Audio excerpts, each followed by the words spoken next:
In 1966, the Vietnam War was raging, and I just left grad school. I decided to go a different direction, and of course the draft was hot on my tail, if you will, and I passed the draft physical, and I thought, well, I'd rather do something rather than carry a gun in Vietnam.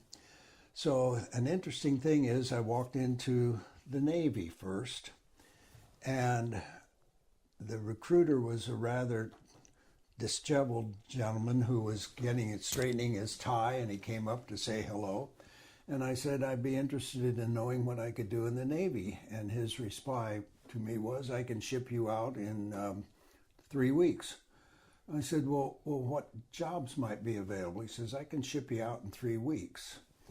I said, is there any chance of being an officer? He said, no, not at all, but I can ship you out in 3 weeks. And I said, thank you. And I went to the Air Force recruiter, and he sat me down, and he said, did you go to high school? I said, yes. He said, did you go to college? I said, yes. He said, did you graduate? I said, yes. He said, would you like to be a pilot? I said, yes. And I took the test, and I passed. The unfortunate part was, the next thing was a physical, and I failed. So I was still able to go into the Air Force and just made it into the Air Force. That's an interesting story as well. I was sworn in around noon on a Friday, and 15 minutes later they had a meningitis scare at Lackland, and they called and said, do not swear anybody else in. But I was already in. So I went home for 2 weeks, and they called, and then I went to Lackland. I went through basic, I went through tech school, which fortunately was weather. And my first duty station was Wright-Patterson Air Force Base. And when I got there, I marched into my commander's office, and I said, I want to go to pilot training. And he said, let's make it happen. So the first thing was a physical, and I passed. And from then on, off I went, and I went off back to Lackland to Officers Training School, and then to Selma, Alabama, Craig Air Force Base, and I went through the T-41, T-37, and T-38, and graduated on the 3rd day of December in 1968. Okay. And how about the EC-121 part? So, of course, as you know, you have your choice of airplanes. I wanted to fly a heavy. I could have had a 141, and I would like to have flown a 141, but it had a reputation of you fly the right seat for a year, and then you were flying a helicopter in Vietnam. And I thought, I'll take my chances with something else. So my absolute first choice out of pilot training was to go back and fly the T-37 as an instructor. I missed it by one place in my class. The guy ahead of me got it. And my absolute next choice was EC-121.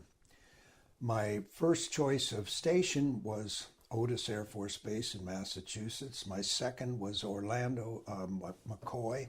And my third choice is the one I got, California.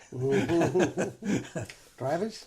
I'm sorry? What base? Oh, in McClellan. Okay, yeah. Sure. And come to find out, in 1969, all of the Constellations left Otis Air Force Base, so there was no possibility of going there and flying a 121. And the outfit in Texas was a very small detachment, or in Florida, excuse me. And McClellan was where all the action was, and I'm sure glad I got it. Right. Oh, good. And how long was your flight school? Oh, the flight school was supposed to be 52 weeks, I think. For the EC-121? Oh, no. I thought you meant the the other flight qualification. school. Yeah. But interestingly enough, that lasted longer than it was supposed to. We got there in September, but I didn't graduate until December because they kept fooling with the syllabus. And so we were there a lot longer than the 52 weeks. But to answer your question now about the Constellation, of course, we were trained at McClellan. Right. I came to that outfit, one of 13 of us, fresh out of pilot training, and one lieutenant colonel, interestingly enough. And we all went through the classes together. Of the 13, I was one of the first to make it through, and one of the first to go on deployment to Karat Air Force Base in Thailand. I left on the 3rd of June of 1969. We came in January of 1969. So from January to June, that's how long it took to get us through that program, the 14 of us through that program. Right. Okay. So then you went off to Vietnam, and Yeah. you flew there for a couple of years. Well, actually, we were there TDY. So my first TDY was from the 3rd of June to the 1st of October. My second one was a little longer. It went from the 21st of October until the 15th of April of 70. And then I had accumulated enough hours, 1,500, to move from the right seat to the left seat.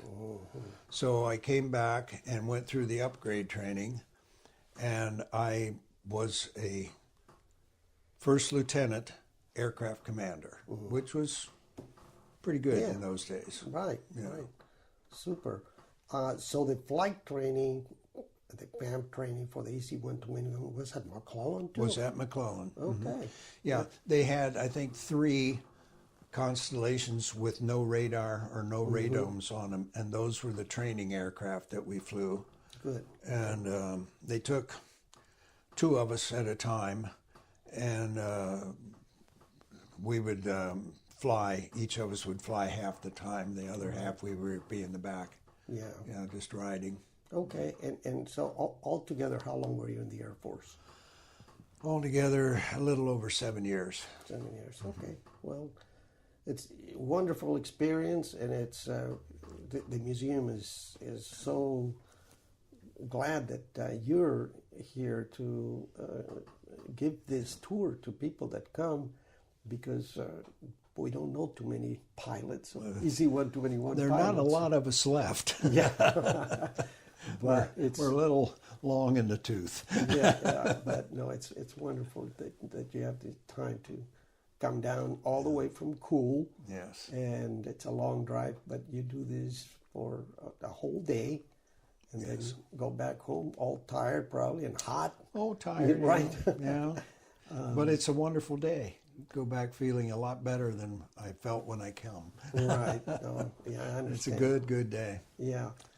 Okay, well, is there anything else you'd like to I add? do have a connection with another airplane that you have in the museum. It is the C-54. Right. An interesting thing, we kind of left off where I came back and upgraded to aircraft commander. And a week to the day from the time that I passed my check ride and became an aircraft commander, I got orders to report to Thule Air Force Base in Greenland. And I went up there to fly the C-54. Well, that was not a happy experience up there. We had a waiver in the Constellation to get 150 flying hours a month, which is a ton. I got them. Obviously, if I had 1,500 hours in just that year's time, really, Right. To upgrade. So I was always pushing 150. Up there, I logged 90 hours in the back of the C-54, but didn't get much actual stick time. And so I was really hardly good enough to pass a co-pilot's check and ride anymore.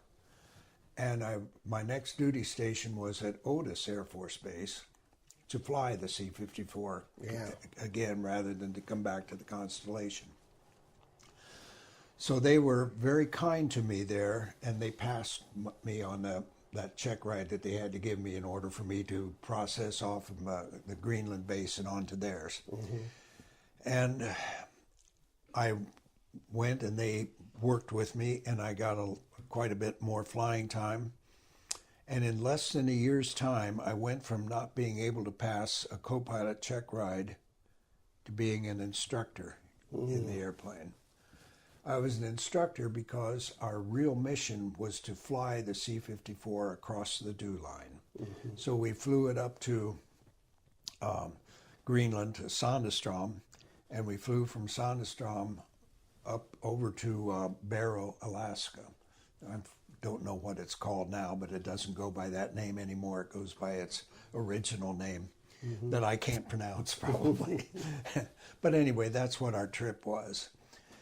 And that mission was winding down, and I flew the last mission that the Air Force flew across the dew line in a C-54. So, okay, what year was this? That was in 1972. 72, okay. I was one of the last Air Force pilots that was qualified and an instructor in the C-54. Right. Oh, that's a neat story. They would call me from time to time and say, "Can you deliver an airplane somewhere in the world?" And I'd always have to tell them, "No, I have another commitment that I have to do." Right. So, okay. But, it was kind of an interesting thing. I bet. And then after that, you separated. After that, yeah.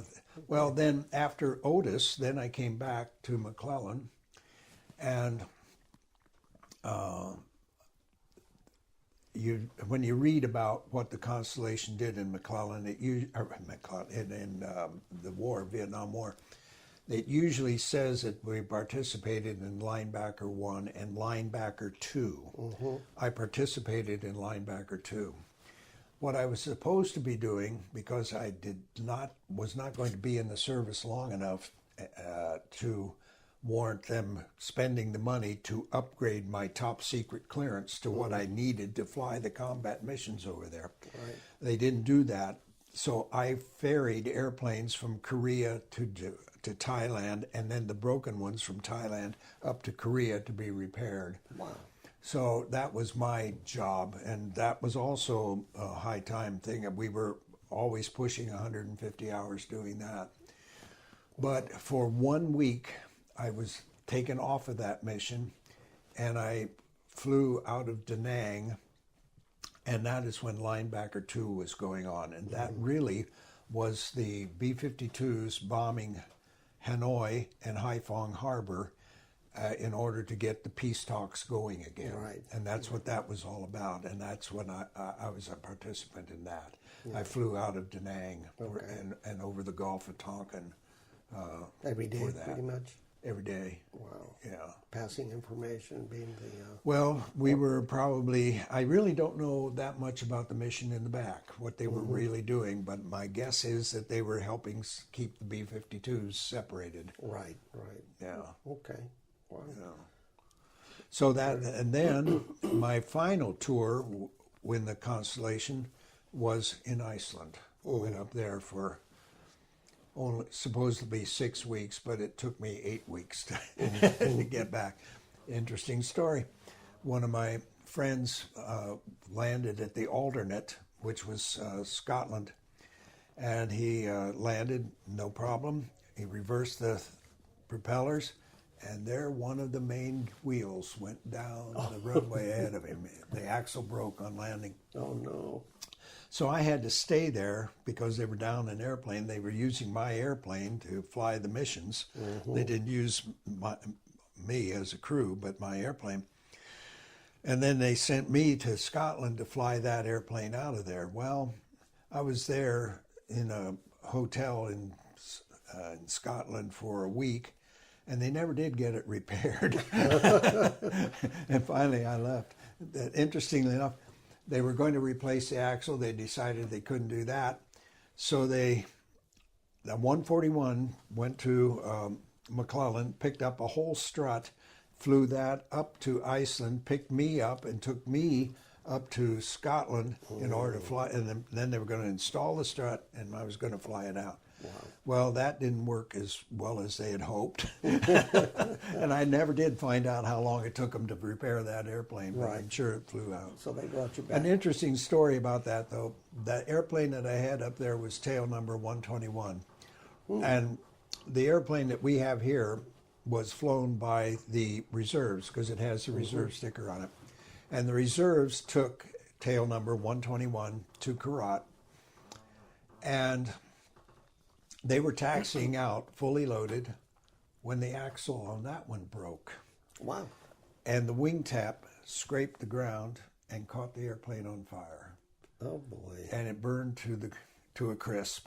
Everybody got out, Right. of course, because there was no accident. It was just tipped down on the wingtip, and the friction started the fire. Right, right. So it was kind of sad to see my airplane didn't make End it up back like from, that. Yeah. from there. Yeah. Interesting. Okay. Well, I think we're ready to go out to the airplane. Okay. I just wanted to get a few words in about your experience, and I think we've done that. And I'm sure we could spend hours more, and we may do that. There are some fascinating stories. Yeah, and we can do that in part two. We'll do sometime. Yeah. Sometimes. Okay. So anyway, thank you, and let's go out there. Okay.